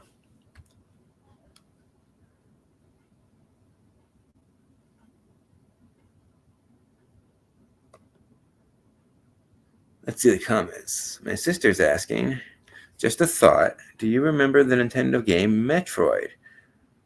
Would you go for that as a film adaptation? Yes, I do remember Metroid. Metroid is actually one of the first games I remember playing on Game Boy. So I give that game credit for introducing me to gaming. I played Metroid first, and then I played Zelda after that. So yeah, I think a Metroid movie would be a really good idea, but it would have to be animated just for the kind of scale that they would do it, and they'd have to go more to the horror vibe. I think it would be better suited as like a horror movie because some of these Metroids in the games, if they're realized and done with CGI with like today's standards, it would be amazing looking. I think that would look awesome. So I hope they do a Metroid movie. I think that would be epic. The next video game adaptation I'm going to talk about is another big one. A huge video game franchise. Where's my list? Sorry. That's not the right list. I just want to get the right year. Yeah, so I'm talking about Pokemon. I have to mention Pokemon in a video game adaptation video.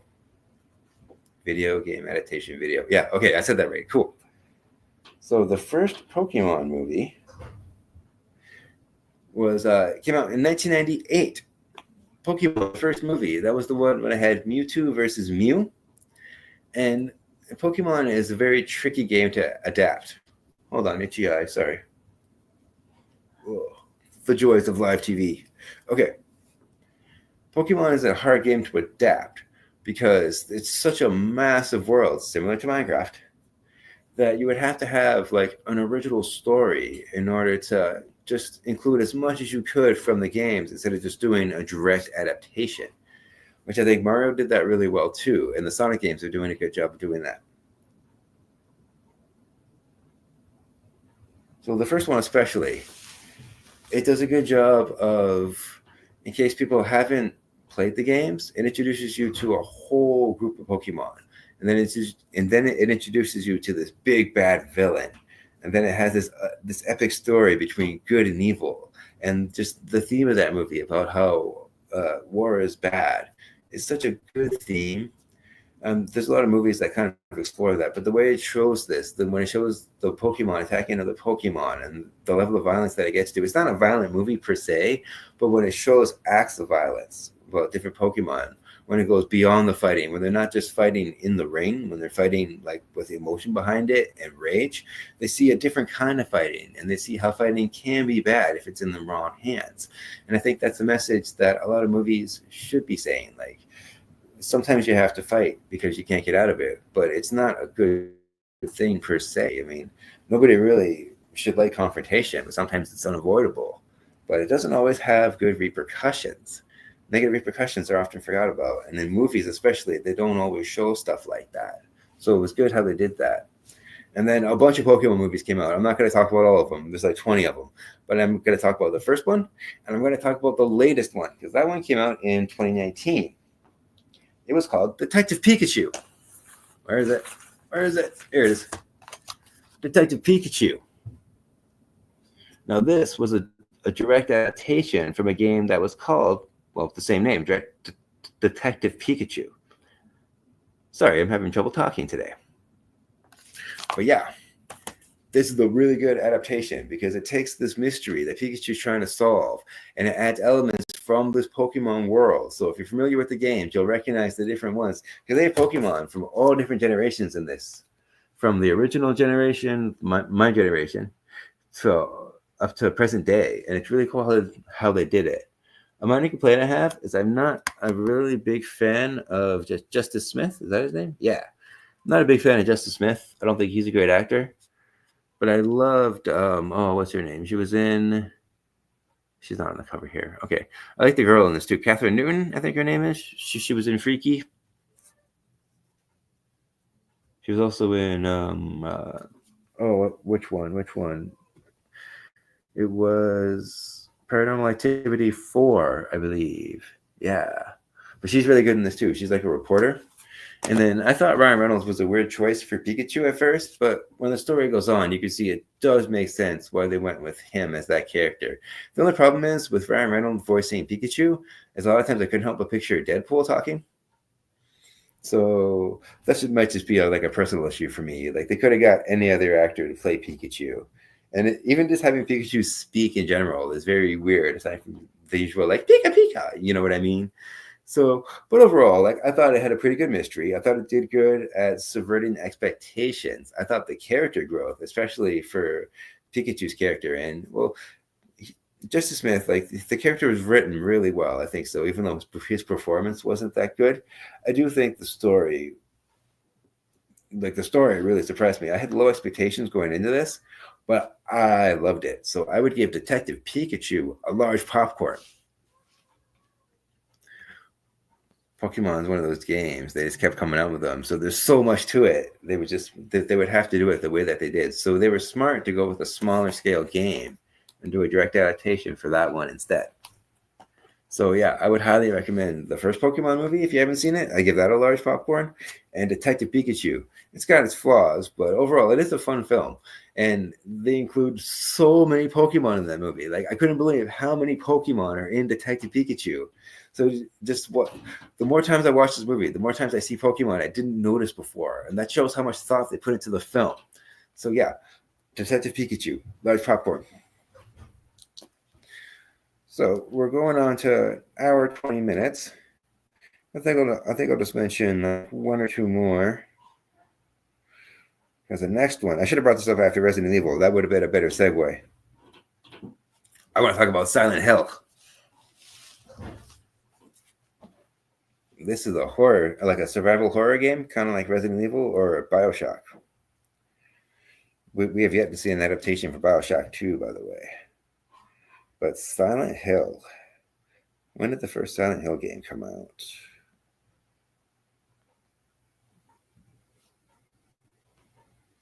That came out. No, that can't be right. Let's see. There we go. 1999. Okay, that sounds right. So yeah, we'll go with that. The first one came out in 1999, but the movie, the Silent Hill movie. Oh, hello. I have another co-host over here, just off camera. The Silent Hill movie, the first one. There was two Silent Hill movies. I'll get to the second one. The first one is amazing. It came out in 2006. And although there are some big differences between the game and the movie, like for example, the Chris character, the father, he's the main character of the games, but for some reason they decided to go with the mother. She's the main character in the first movie. So well, that's a bit of a head scratcher because I don't know why they would do that. It's still a pretty good movie. It does a good job of introducing what Silent Hill is. There's this whole mystery about what happened to the town. There's this whole mystery about why every time those alarms go off, why everything changes. And then just like, the finale too. The way this movie ends, it's so cool. But this movie is violent. Like I could not believe the level of gore in this movie. Like this is a straight up horror film. I love how they did not shy away from the horror. Because these games are scary. This is some of the scariest games I've played, aside from like Five Nights at Freddy's or aside from like Bioshock. Even Resident Evil, like these games are way scarier. And it's a shame they didn't come out with more Silent Hill movies, because they could have did the same thing they kind of did with the Resident Evil movies. They could have built this whole movie world with all these elements from the games incorporated. But there's little things like the Pyramid Head guy. It's so cool how they did that. And then all these other little monsters, just the way that they visualize these creatures is so cool. Like there's a lot of practical work and CGI. They combine the two of them, and it is seamless. You can't tell when one stops and the other one begins. That's movie magic. And I think more movies should try to blend those two together like that. Because the second one, I think it's called Revelation. Quick note check. Yeah, Revelation. That came out in 2012. This movie is awful because it completely ignores everything that the first movie sets up. It goes off in a completely different direction. Like, for example, once you're stuck in Silent Hill in the first one, you can't get out until you solve your unfinished business. But in the second one, it doesn't matter. There's characters that are from Silent Hill that come and go in and out of the world as they choose. Everything's thrown out the window. Nobody cares anymore. Who cares about the rules? It's kind of like how The Last Jedi actively went against everything that was set up in the previous movie, in The Force Awakens. Yeah, this does the same thing, but it does it even worse because it has all new characters in it that weren't in the first movies. It has some of the monsters that were in the first movie, but it has some of these other monsters, like the nurses. The nurses were so cool from the first movie, but what they do in this movie, kind of makes them comical. Like this movie is unintentionally funny most of the time. The special effects just aren't as good. The story doesn't make any sense. It's got the guy that plays Jon Snow from Game of Thrones. I forget his name offhand. Doesn't matter. Doesn't matter. Anyways, yeah, this movie is terrible. Between the acting, between the CGI, the writing, the directing sloppy. Like, it's not a very pretty film to look at. So just like with Mortal Kombat Annihilation, I'm going to give Silent Hill Revelation no popcorn. Zero, nothing, no popcorn. You get no popcorn. I hate that movie so much. So we got time for like one or two more. But before I do that, let's just go to the comment section. I absolutely love the Game Boy version of Metroid. The world was endless. Yeah, I would even argue that to do Metroid justice, you would have to do a TV show, sort of like with The Last of Us. And that's coming out next week, the new season of The Last of Us. I'm pretty excited for that. I just hope they go. I talked a little bit about The Last of Us last week, but yeah, hopefully they focus more on the horror side of things this time for the new season. But there's only 2 games for The Last of Us. So what are they going to do after this if they decide to do another season? Interesting question. Sabrina says, my 2 favorite games are Diablo and Medieval. I'm not sure if they're still around, but I'd love to play them again. Yeah. And those 2, especially Diablo. That would be a really good movie. And I'd argue that would even make it a good TV show. Kind of like Castlevania. They went the TV route with Castlevania. So I didn't really mention it in this episode because I want to focus more on the movies. Just like The Last of Us. I'll mention it briefly. Excuse me. But I want to focus on the movies. So that's why I didn't really get too much into those. But yeah, Diablo was a great game.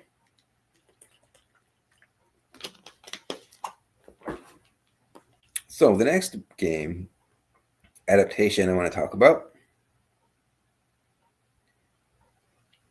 I have a big list here. Okay, I'll do this one. Tomb Raider.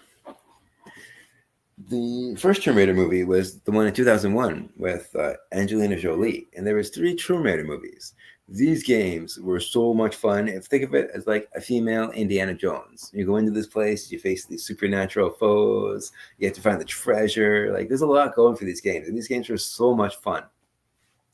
So I really do think that the first movie especially really captured that. It captures who Laura Croft is, what kind of grand adventure she has, how smart she is. That's a lot of things that movies today don't do. They don't show off the character's intelligence. They don't have them doing like detective work. They don't show people doing like research and stuff like that. Remember in the movie Seven, when a good chunk of the movie was Morgan Freeman in the library?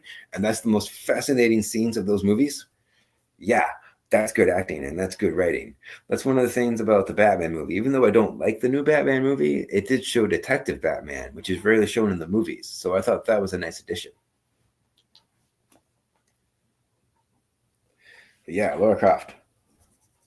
I like the action in this movie. The action in this is a lot of fun. This is one of those movies that's very rewatchable because how much fun it is. You could tell that she's having a good time when she made this movie. And Sean Bean was the villain in this one, and he does a very good job as that type of character. So the first one, I'd give the first one a large popcorn, especially with that scene in the temple when she fights the giant statue. That was so cool. I don't know if my siblings remember this, but back in the 90s when this movie came out, not 90s, early 2000s, but when this movie came out, we lived close to Paramount's Kings Island, and there was this Tomb Raider ride that was themed right with the movie. It was so cool.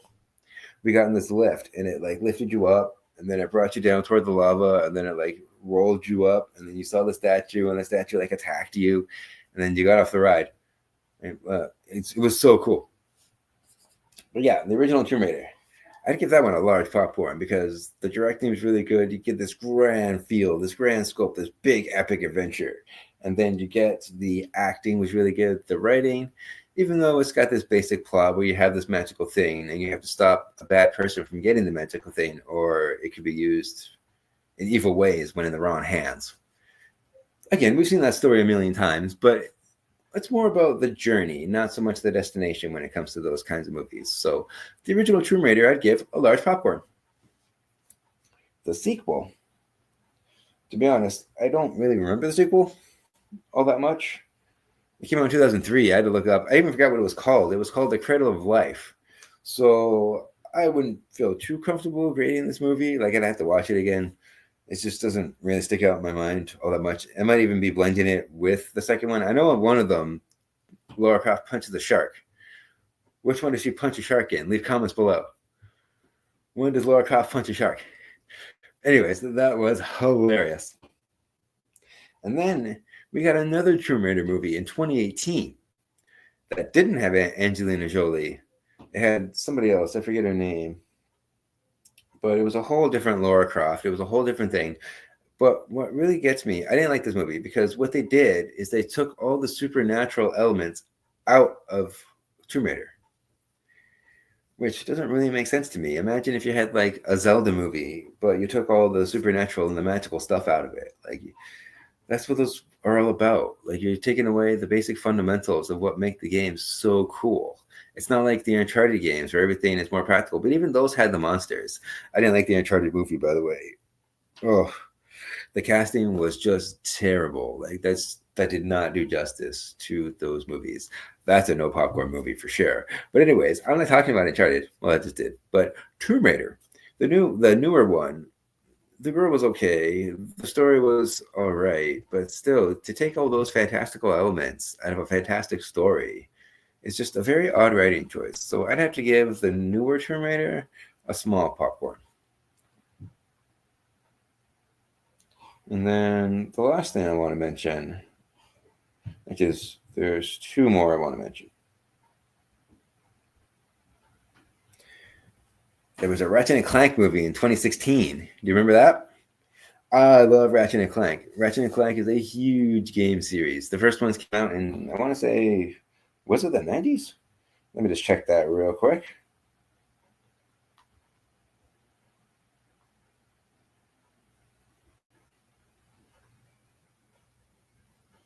Ratchet and Clank first game.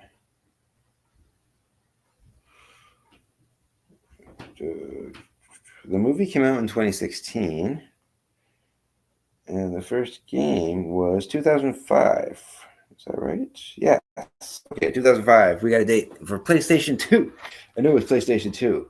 But yeah, these are the kind of game series. Every couple of years, they come out with another Ratchet and Clank game. And these movies are really cool because it's like an interactive cartoon. Characters go on these adventures, and you have to pick and choose which path to go. And you can go back to the map later on because you hop to different planets. And then you can go back, you can get all the different bolts, you can get all the different weapons and stuff like that.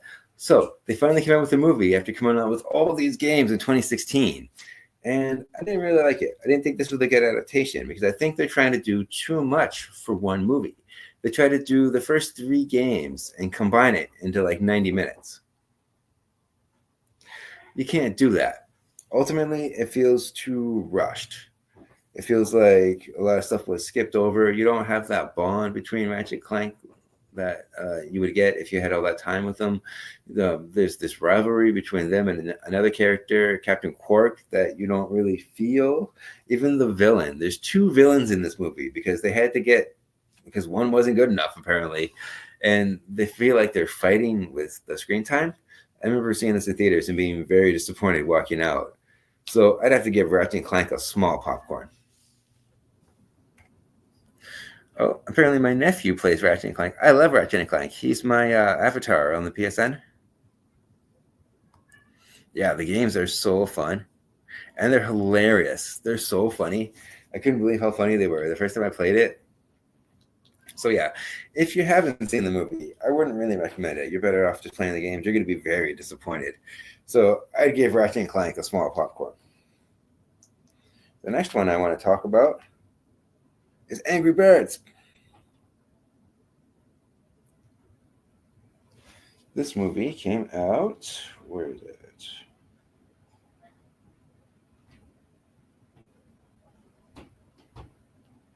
I lost my spot. Sorry, there it is. 2016. All right, cool. Yeah, the first Angry Birds movie came out in 2016. And I give this movie a lot of credit because there's not really a whole lot of story in those games. Basically, it's just the pigs versus the birds, and you got to try to knock down the towers. So what this movie did, what I thought was really cool, is they did a good job of building this world up, and then they gave a really good reason why these birds hate these pigs so much, and the whole movie leads up to this war between the two species. And I really like how it goes from this little tiny story, and it gets bigger and bigger and bigger. And then when they finally get to the pig island and it becomes the Angry Birds, it's so satisfying. So you have to wait for like half of the movie, or maybe it's like the last half an hour when it's finally like a real Angry Birds like experience. But I thought it was so cool. And I thought the way that they characterized all these different birds, because you have like a whole set of different ones you can use, and they have these different abilities. Like the yellow bird is the speedster, for example. So they did a good job of making that character and then incorporating that into his personality. Just like the bomb, he's usually like a grumpy character, so they incorporated that really well. And Red, the way they did his characterization, I love Jason Sudeikis in this movie. He's so funny with his voice performance. And I think Bill Hader was the King Pig. So that's two SNL characters that are in this movie, and they do a great job of having that rivalry and building up the tension. And again, that classic good versus evil story, and having an original story that the movie can center on, but still include a lot of different things from these games. So I'd give the first Angry Birds movie a large popcorn. The sequel, on the other hand, I thought I had the first one. I know I have it somewhere around here. I know I have Mortal Kombat somewhere around here too, but I can't find the DVDs. The second one, on the other hand, is just a mess, because the pigs and the birds, they team up to face another kind of bird that was never even in the games. And the villain in this is Tiffany Haddish. Her vocal performance isn't as good when compared to like the other characters in the other movies. Oh yeah, and Sean Penn. Sean Penn plays the big red bird, and he only has like 3 or 4 lines. So if you didn't know that, then I'm not surprised. But yeah, now you know that. Sean Penn's in the Angry Birds movies. And yeah, the second one's just a mess, because it just goes way off into left field. It has nothing to do really with the first one. They completely ignore everything that was done in the first one. It just goes off. It's so much more like childish too, like the humor. A lot of times when you have animated movies, ideally you want to try and hit both audiences, the adults and the kids. But this one, it doesn't really do a good job of doing that adult, not adult humor, but adult jokes that adults would, you know what I mean? So yeah, this really didn't hit the mark for me. So I had to give Angry Birds 2 no popcorn, because I was so disappointed. And it's just, there's so many head scratching moments, and there's things that the characters do in this that aren't even in the games. And there's birds. These birds are so strange. Why are these birds in these movies? But anyways, yeah, that's Angry Birds. I had to mention that. So we're going on an hour and 37 minutes. There's a few other things. There's a Final Fantasy movie that came out that wasn't very good, Spirits Within, that came out in 2001. These are dishonorable mentions. That was a terrible movie. There was Gran Turismo. That was really good. That came out in 2023. That's actually based on a true story. It's someone who was a gamer that became a racer. So I'd give that one a large popcorn. I'm just going to run through the last few ones on my list here. Max Payne came out in 2008. That was pretty good. It's kind of dull. The stories was not the most interesting, but the visual effects are pretty cool. And I like, not Matt Damon. I confuse him all the time with Mark Wahlberg. Mark Wahlberg's Max Payne. So that one's not too bad. I didn't like Final Fantasy Spirits Within from 2001. Borderlands just came out last year. I didn't see it, but I heard it was a terrible adaptation and a terrible movie. So you can watch that if you choose. And then Hitman. Hitman had 2 movies came up that had come out. One came out in 2007, and one came out in 2015. So the Hitman movies are pretty cool. I like those. I think they're pretty faithful, if you ask me. Now, before I go, there's a director I want to talk about. His name, nobody guessed in the comments. That's okay. Before actually I talk about this director, let's go back to the comments. I feel so lost. I've never heard of Ratchet and Clank. Ooh, I highly recommend Ratchet and Clank. It's fun. Angry Birds is so addictive, and they keep coming up with different versions of it too. I can't get enough. Yeah, I'm not surprised that my nephew likes Angry Birds. That's awesome. That's why I had to mention it, because it's popular, and a lot of people probably forgot that the movie came out like 8 years ago, believe it or not, 2016.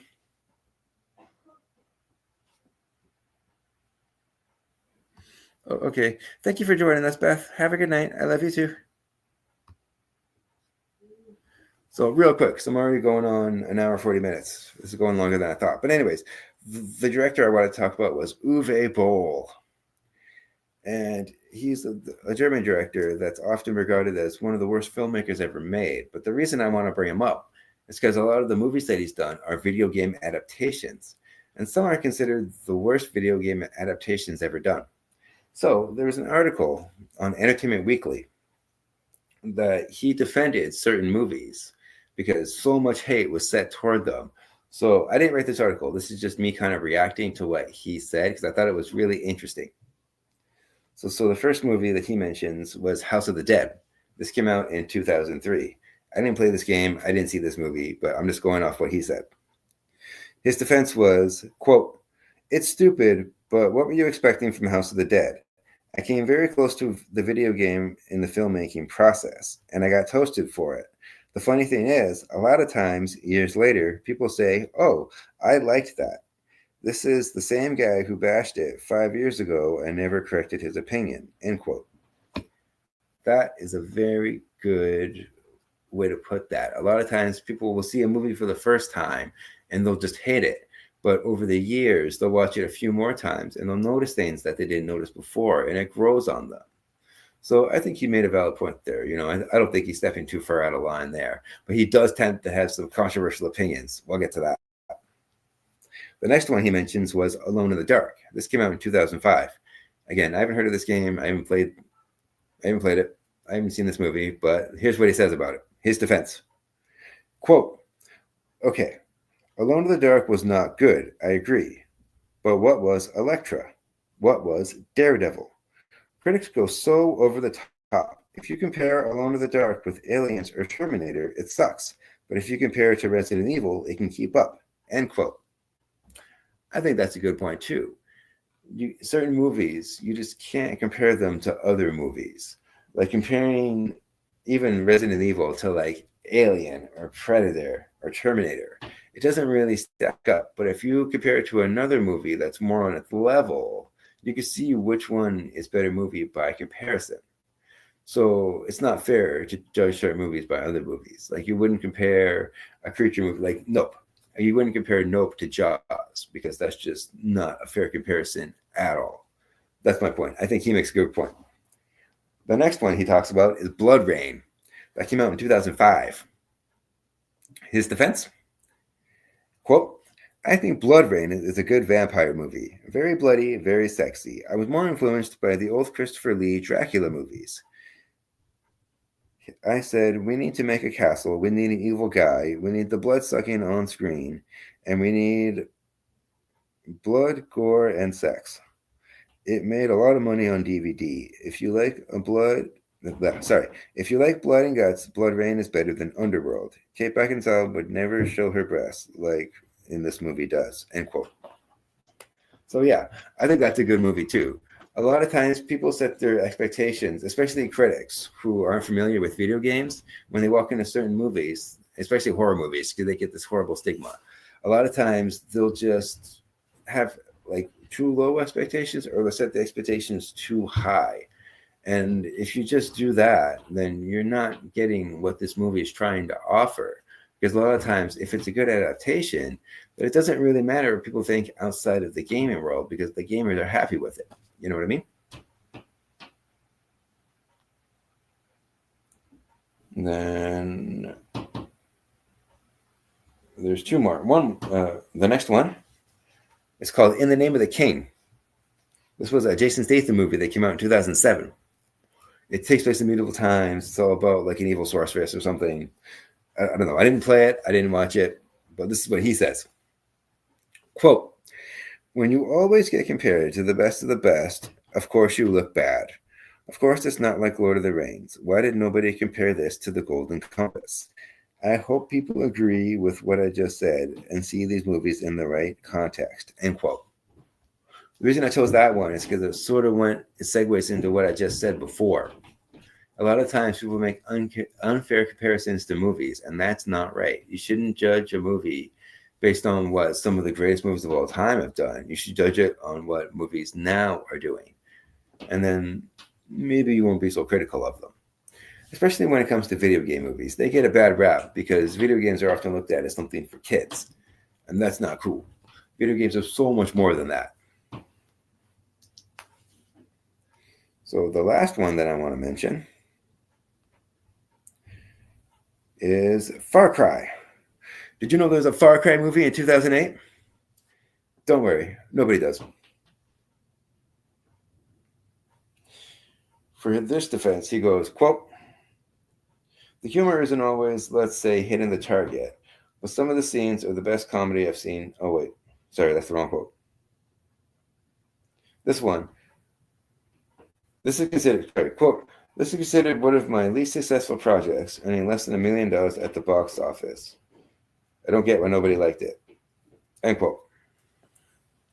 This is a pretty fair assessment. I mean, if nobody goes to see a movie, that doesn't mean it's not a good movie. It means that nobody went and saw it. That could have been the advertising.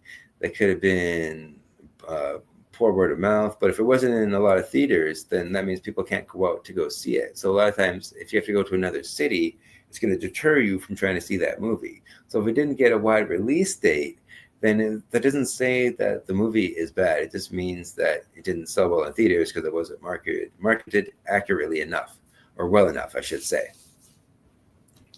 So that's all I have about Uwe Boll. I just thought it was really interesting, his different takes on his movies, because he's one of the few people, if he disagrees with your opinion, he is not shy about sharing that opinion with you. So overall, that's my take on those different video game movies. Some of them are the best that I would consider. I say Mario, the Sonic movies, the new Mario, the Sonic movies. I like the Pokemon adaptations. Those ones are pretty good. I love Rampage, Resident Evil, the original Mortal Kombat, Street Fighter. Some of the worst ones are, I'd say, Five Nights at Freddy's. I'm just going through my list here again. Doom. I didn't mention Doom. I forgot that one. That came out in 2005. That had The Rock in it. That was a terrible adaptation. I'd give that one a small popcorn just because it's not even anything like the games. The only cool part about Doom was that scene where it's like the first-person shooter. The whole movie should have been like that. But yeah, I didn't like that one either. So I consider that one of the worst. The older Tomb Raiders I consider the best. The newer one was pretty bad. I consider that the worst. Borderlands, I haven't really seen it, but everyone else is saying it's a bad movie, so I'm just going to put that in the bad category. And Angry Birds, I like the first one, but not the second one. So the first one's one of the better ones. The second one, not so much.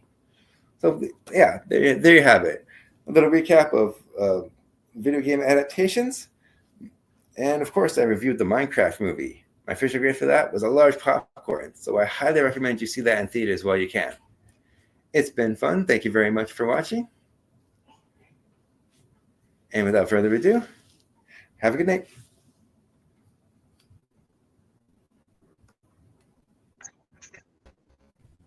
I'll see you at the movies. Have a great day. Did you know that I'm a film critic for HorrorBuzz.com? You can read my reviews on their website, and I make frequent appearances on their YouTube channel, HorrorBuzz Live. So I'll leave links below for that too.